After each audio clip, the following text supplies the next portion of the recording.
आज मु आपणମାନଙ୍କ सहित शेयर करी आलूर यही तरकारी जोटा कि बिना पियाज रसुण रे बनवा सहित घरे थिबा हमर घरोई मसलार बहुत कम सामग्री रे मु बनैछि। ताहले चलंतु स्टार्ट करिबा आजिर रेसिपी स्टार्ट करने पूर्वर कही रखुची जदि वीडियोटी भल लगे ताहले लाइक करनेबे, लाइक करने सहित गोटे शेयर मध्य करनेबे। आलूर यही तरकारी बनैबा पई प्रथमे मु गोटे कड़ाई गरम करि नेछि। कड़ाई भल भाव में गरम हो जावा परे सेथिरे गोटे बड़ चामच रे गोटे चामच बेसन देइछि। एबे सेई बेसन को कड़ाई रे देइकिरी किछि समय पर्यंत भाजी नबा। बेसन भाजिबा समय रे गैस को स्लो फ्लेम रे रखिकिरी बेसन को आमे भाजी नबा। जेतेबेले देखिबे बेसन रो कलर हल्का टिके कलर चेंज हेई आसीबो सेतेबेले आमे बेसन को काढी नबा। सेई पर्यंत आमे बेसन को गैस को स्लो फ्लेम रे रखिकिरी भाजी नबा। 2 रु 3 मिनिट पर्यंत बेसन को भाजी नबा परे देखिबे बेसन आपनकर भाजी ही जाइथिबो। एठी आपण माने देखि पारुथिबे बेसन रो कलर टिके चेंज हेई जाइछि। एबे बेसन हमर भाजी ही गलानी। एबे ई बेसन को काढी नबा। बेसन को काढी नेकिरी मु गोटे मिक्सर रे देई देइछि। जो चामच रे मु बेसन गोटे चामच नहीं सेई चामच रे बेसन गोटे चामच सहित दही मु एठारे 2 चामच नहीं। आपण जेतिके आलूर तरकारी बनैबा पाई जेतिके आलू नहीं सेही हिसाब रे बेसन एवं दहीर परिमाण अधिका कम करी नहीं पारिबे। मु एठारे गोटे चामच बेसन रे 2 चामच दही देइछि एवं सेथिरे अल्प टिके पानी देइकिरी ताकू मिक्सर रे देइकिरी भल भाबरे बाटी नेइछि। एबे आपण देखि पारुथिबे बेसन एवं दही को भल भाबरे मु बाटी नेइछि।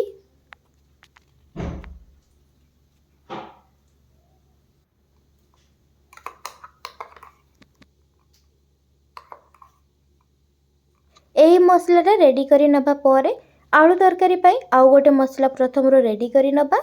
सेथि पई प्रथमे गोटे छोट गिना नेइछि। सेथिरे आधा चामच धनिया गुंड, आधा चामच जीरा गुंड, ता सहित आधा चामच लंका गुंड देइछि। आधा चामच रु मध्य कम हबो सेथिरे मु हळदी देइछि। ता संगरे आधा चामच कस्तूरी मेथी को आउ टिके भल भाबरे गुंड करी नेइछि। ताकू देइकिरी सेथिरे अल्प टिके पानी देइ देइछि एवं सब मसला को भल भाबरे गोळेइ नउछि।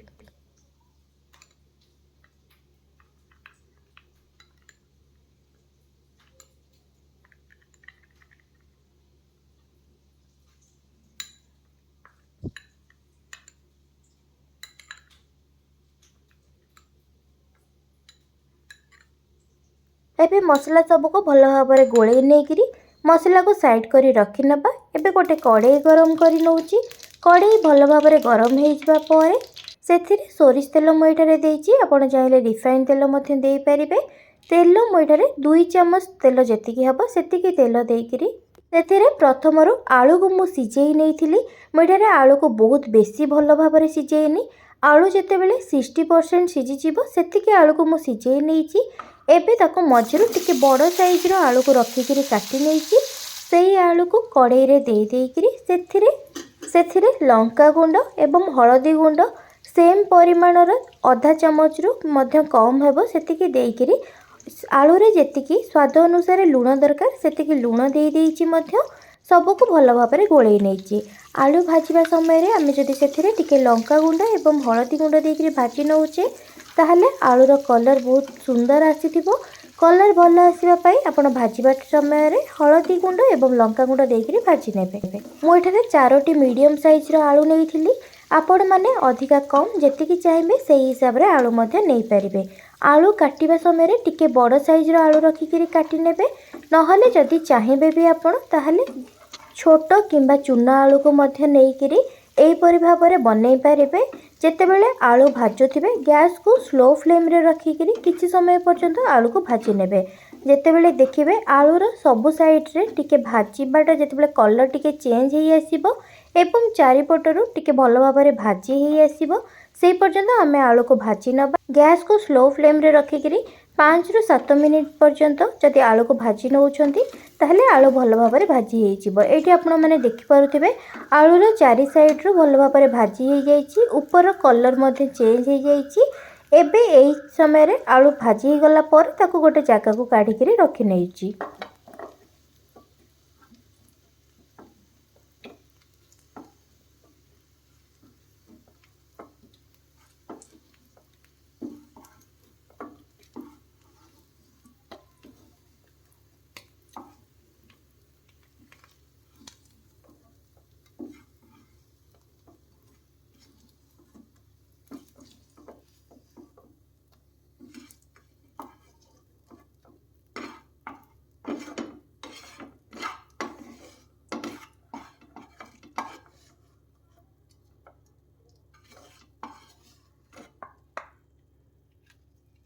एबे मु कड़ेई सबुतक आलू को काढ़ी नहीं। सबुतक आलू को काढ़ी नबा परे जो कड़ेई रे मो आलू भाजी थी से कड़ेई रे मो आउ अल्प गोटे चामच तेल देइछि एवं प्रथमरु जो मसला को भिजेकी रखी पानी रे से मसला को एबे कड़ेई रे देइकिरी ताको किछि समय पर्यंत मसला को घसी नउछि। एबे मसला जते बेले कड़ेई रे देबे से टाइम रे गैस को स्लो फ्लेम रे रखिबे नहले मसला पोड़ी जिबार संभावना थिबो। तो सेति पे जते बेले मसला कड़ेई रे दउचंदी गैस को पूरा स्लो फ्लेम रे रखिकिरी किछि समय पर्यंत मसला को गोळेई नेबे। मसला को कड़ेई रे देई सारिबा परे किछि समय मसला को गोळेई नबा परे जते बेले देखिबे आपनकर मसला टिके सुखी जाउची से टाइम रे आप अल्प टिके पानी मध्य देइकिरी गोळेई नेबे। मु जो गिनारे मसला भिजेइकिरी रखिथिली से गिनारे अल्प टिके पानी देइकिरी से पानी को कड़ेई रे मसला सहित देइकिरी आउ किछि समय पर्यंत गैस को स्लो फ्लेम रे रखिकिरी मसला को गोळेई नउची। आपण माने वीडियोटी को आरंभ रु शेष पर्यंत देखंतु। जदि वीडियोटी भलो लागिबो ताहले लाइक सहित शेयर कर नेबे। ता सहित जदि मो चैनल रे नुआ थिबे ताहले सब्सक्राइब मध्य कर नेबे। सब्सक्राइब करबा सहित पाखरे थिबा छोटो बेल आइकन को क्लिक कर देबे जहा द्वारा मु नेक्स्ट जहा भी वीडियो अपलोड करिवि ताहार नोटिफिकेशन आपन फोन को आसी जिवो एवं आपण जाई वीडियोटी को देखि पारिबे। गैस को स्लो फ्लेम रे रखिकिरी मसला को 4 रु 5 मिनिट गोळेई नबा परे एबे गैस को मु बंद करि नेइची एवं जो दही एवं बेसन को भल भाबरे मु मिसेइकिरी रखी नेइथिली सेही दही बेसन को एबे मसला सहित देइकिरी गोळेई नउची।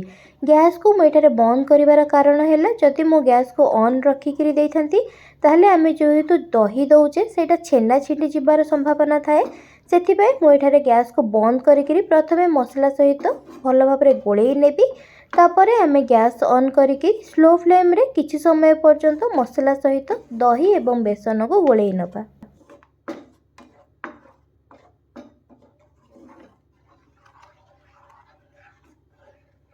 मसला सहित दही बेसन को भल भाबरे गोळेई नबा परे एबे मो गैस को ऑन करिकिरी ताको स्लो फ्लेम रे गैस को रखी नेकिरी किछि समय पर्यंत मसला सहित दही बेसन को भल भाबरे गोळेई नउची।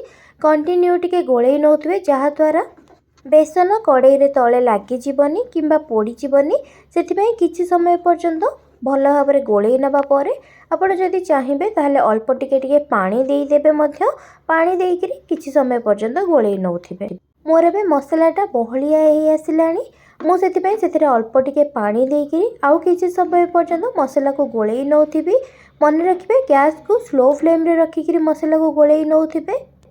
मु सेथिरे अल्प किछि पानी एबे देइकिरी मसला को गोळेई नउची 4 रु 5 मिनिट एई परि भाबरे मसला रे अल्प टिके टिके पानी देइकिरी गोळेई नेबे।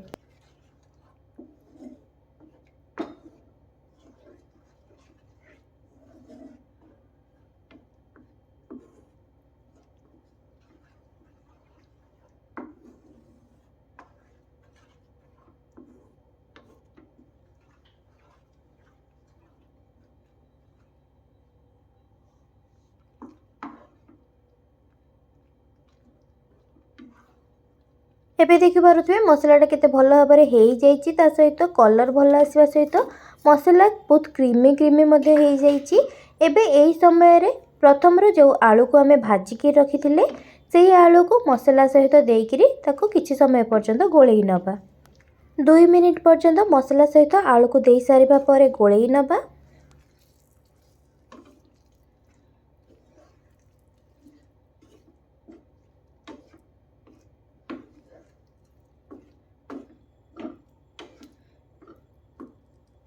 दुई मिनिट पर आम से पानी देदबा जी आप तरकारी झोल रखापी चाहिए से हिसाब से आप पानी देवे। मु तरकारी रे अल्प किसी ग्रेवी रखापी चाहिए से मुझे अध ग्लास पानी देइछि।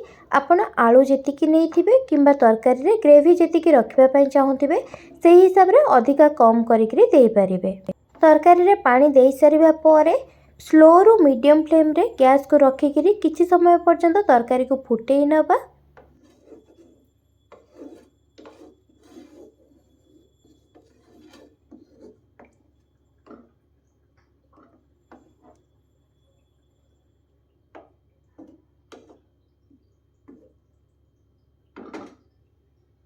मु प्रथम जितेबाला आलू भाजुली से समय आलू जेतिकी लुण दरकार से हिसाब से स्वाद अनुसार लुण देइथिली।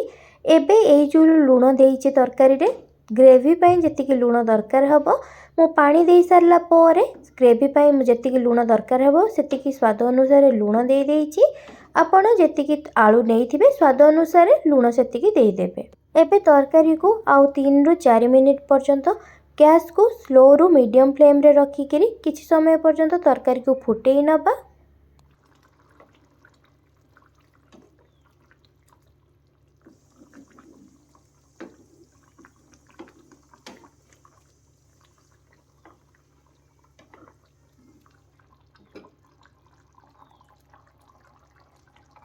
4 रु 5 मिनिट पर्यंत तरकारी को फुटेई नबा परे सेथिरे किछि फ्रेश धनिया पत्र को काटिकरी प्रथम मु रखी नेइथिली। एबे से धनिया पत्र को तरकारी रे देइकरी गोळेइकरी मु गैस को एबे बंद करि नउची। हमर एबे दही आलू रो रेसिपी हेइकरी रेडी हे गला।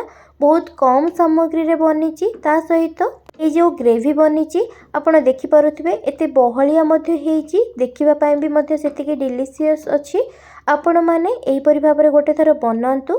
रुटी पूरी भात नान कौथिरे भी ये आलूर तरकारी खाई पारे सबुथिरे सुआदिया लगे। गोटे थर बनईकरी केमती लगुच मो सहित कमेंट सेक्शन में निश्चय शेयर करेंगे। आशा करुच्ची कि वीडियोटी आपको भल लगी। जदि वीडियोटी भल लगी ताहले लाइक सहित शेयर करने। आउ जदि मो चैनल रे नुआ थिबे ताहले सब्सक्राइब करने। सब्सक्राइब करने सहित पाखरे थिबा छोट बेल आइकन को क्लिक करदेबे जहाद्वारा मु नेक्स्ट जहाँ भी वीडियो अपलोड करी ताहार नोटिफिकेशन आपनको फोन को आसीजिबो एवं आपण जाई वीडियोटी को देखि पारिबे। रहुची नमस्कार, धन्यवाद।